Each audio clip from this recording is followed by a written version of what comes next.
இப்போ நம்ம பொதுவாக பள்ளிவாசல்களில் பார்த்திங்கன்னா இந்த இஷா தொழுகிறாங்க. இஷா தொடர்ந்து தராவிஹ் தொழுகிறாங்க. தராவிஹ் 20 ரக்காயத்து முடித்ததுக்கு பின்னால் வித்ரு வாஜிப் வந்து வித்ரு வந்து 3 ரக்காயத்து தொழுகிறாங்க. இப்போ சில பேர் வந்து என்ன பண்ணுறாங்கன்னா அந்த தராவிஹ் வரைக்கும் இருக்கிறாங்க, வித்ரு தொழுகாமல் எந்திச்சு போயிடுறாங்க. அப்போ அவங்கள்ட்ட கேட்டால் ஏங்க வித்ருலாம் எங்கே தொழுகிறது இல்லைன்னு கேட்டால் அவங்க வந்து ஒரு ஹதீஸை வந்து ஆதாரமாக கொண்டு வந்து வைக்கிறாங்க.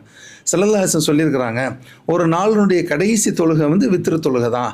அதனால் வந்து நாங்கள் காலையில் தஹஜ்ஜுத் தொழுவோம். தஹஜ்ஜுத் தொழுதுக்கு பின்னால் நாங்கள் வந்து வித்ரை வந்து அப்போ நம்ம சேர்த்து தொழுதுக்கிறோம் அப்படின்னு சொல்கிறாங்களே.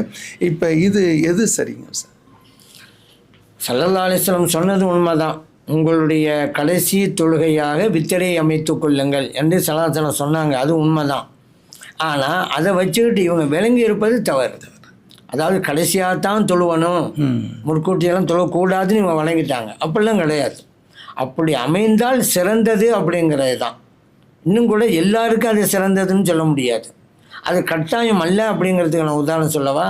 நபி ஸல்லல்லாஹு அலைஹி வஸல்லம் அவர்கள் வித்ரு தொழுகையை அவ்வளல் லைல் இரவுனுடைய ஆரம்பத்தில் தொழுதிருக்கிறாங்க, அவுசத்துல் லைல் மத்தியிலையும் தொழுதிருக்காங்க, ஆஹிரல் லைல் இரவனுடைய கடைசி பதிலும் தொழுதிருக்காங்க.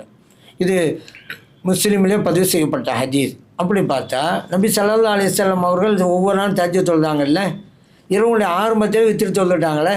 அப்போ வித்ரு தொழுகைக்கு பிறகு தானே அவங்க தஹஜ்ஜுத் தொழுதுருக்கணும். அதே போல் நடு இரவில் சொல்லும்போது அப்படி தானே.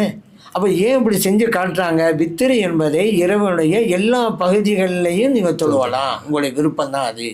அது மட்டுமல்ல, நபி ஸல்லல்லாஹு அலைஹி வஸல்லம் அவர்கள் அபூ ஹுரைரா ரலியல்லாஹு அன்ஹுவுக்கு வசியத்தை பண்ணுறாங்க. ஏன்னா அவங்களே சொல்கிறாங்க, அபூ ஹுரைரா ரலியல்லாஹு அன்ஹு, நபி ஸல்லல்லாஹு அலைஹி வஸல்லம் அவர்கள் எனக்கு 3 விஷயத்தை கொண்டு அறிவுரை வழங்கினார்கள். அந்த 3இல் ஒன்று அன் ஊத்திர கபல அன் அனாம, தூங்குவதற்கு முன்னாலேயே நான் வித்திர தொழுதணும் எனக்கு சொன்னது அப்படிங்கிறாங்க. இது புகாரில் பதிவு செய்யப்பட்ட ஹதீஸ். கடைசி தொழுகையாக தான் இருக்கும்னு சொன்னால் அபூ ஹுரைரா ரலியல்லாஹு அன்ஹு உங்களுக்கு தூங்குறதுக்கு முன்னாலேயே நீங்கள் வித்திர தொழுதுங்கன்னு எப்படி சொல்லுவாங்க? ஏன்னா தூங்கி எழுந்த பிறகு தானே தஹஜ்ஜுத் தொழ போகிறாங்க, முன்னாடி தொழுது சொல்லிட்டாங்களே. அப்போ இதில் வழங்குது கடைசி தொழுகையாகத்தான் இருக்கணுங்கிறது கட்டாயம் கிடையாது. இன்னொன்று பாருங்கள், நபி ஸல்லல்லாஹு அலைஹி வஸல்லம் ஒரு சமயத்தில் அபூபக்கர் சித்திக் ரலியல்லாஹு அவங்கள்ட்ட கேட்குறாங்க, மத்தா தூத்திரு, நீங்கள் வித்திரு தொழுகை எப்போ தொழுவுறீங்க? அவங்க சொன்னாங்க, யார சொல்லலாம் அவ்வளவு லைல், நான் வந்து ஆரம்பத்திலேயே தொழுதுறேன் அப்படின்னாங்க. உமர் ரலியல்லாஹு அன்ஹு கேட்டாங்க, மத்தா தூத்திரு, நீங்கள் எப்போ வித்திர தொழுவுறீங்க? அவங்க சொன்னாங்க ஆஹிரல் லைல், இரவுடைய கடைசியில் தான் நான் தொழுவுறேன். ரெண்டையும் ஏற்றுக்கொள்கிறாங்க நபி ஸல்லல்லாஹு அலைஹி வஸல்லம். பிறகு சொல்கிறாங்க, அபூபக்கர் சித்திக் ரலியல்லாஹு அன்ஹு ஹஸ்மை எடுத்துக்கிட்டாங்க, உமர் ரலியல்லாஹு அன்ஹு அவர்கள் குவத்தை எடுத்துக்கிட்டாங்க. ஹஸ்முன்னு சொன்னால் அவங்க உறுதியானதை எடுத்துக்கிட்டாங்க, குவத்துன்னு சொன்னால் தன்னம்பிக்கை எடுத்துக்கிட்டாங்க. இது அபூதாவில் பதிவு செய்யப்பட்ட ஹதீஸ்.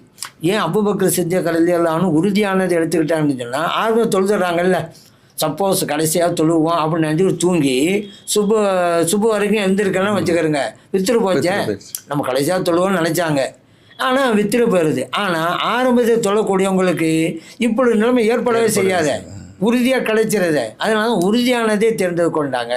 இப்போ உமர் ரலியல்லாஹு அன்ஹு அவங்களுக்கு தன்னம்பிக்கை, நான் கட்டாமல் எழுந்திருப்பேன் தஹஜ்ஜுதுக்கு அப்படிங்கிற நம்பிக்கை அப்படி இருக்குது. அதனால் தஹஜ்ஜுத் தொழுதுட்டு வித்திர அவங்க தொழுகிறாங்க. அதனால் இப்போ ரெண்டும் சரிதான்ங்கிறான் நபி ஸல்லல்லாஹு அலைஹி வஸல்லம் அவர்கள். அதனால் கடைசி தொழுகையாக தான் இருக்கணும் அப்படிங்கிறது கட்டாயமெல்லாம் கிடையாது. அப்போது ஒரு ஆள் வளமையாக தஹஜ்ஜுத்தும் தொழுகிறாரு, வித்திரும் தொழுகிறாரு, இவருக்கு எது சிறந்ததுன்னா கடைசி தொழுகையாக வித்திர ஆக்கி கொள்ளலாம் அப்படிங்கிறதானே தவிர, இந்த ரமலான் வந்த உடனே தஹஜ்ஜும் தொழுவாங்க, வித்திரையும் தொழுவாங்க, இவங்களுக்கு சொல்லப்பட்டதில்லை. இவங்க வந்து இப்படி தவறாக விளங்கிட்டு இப்போ போயிடுறாங்க. சரி, நான் பின்னால் தொழுகிறேன், தொழ முடியாட்டா என்ன செய்யறது, ஒத்துக்கிட்டாரு, வித்திர போச்சா. அது மட்டும் இல்லை, இவர் தனியாக தொழுகிறோம்னு போகிறாரு, இவர் பின்னால் ஜமாத்து கிடைக்கலாம், தனியாகவும் தொழுவலாம். இங்கே பள்ளிவாசலில் தராவிக்கு பிறகு வித்திரு ஜமாத்தாக நடக்குது, 27 மடங்கு நன்மை அதிகம் கிடைக்குது. இவர் நான் வந்து சிறந்தது செய்ய போகிறேன்னு சொல்லி 27 மடங்கு விட்டு விட்டாராங்க. அதனால் பள்ளிவாசலில் அந்த வித்திரு நடந்தால் அதை தொழுதுறதே தான் அவங்களுக்கு சிறந்தது.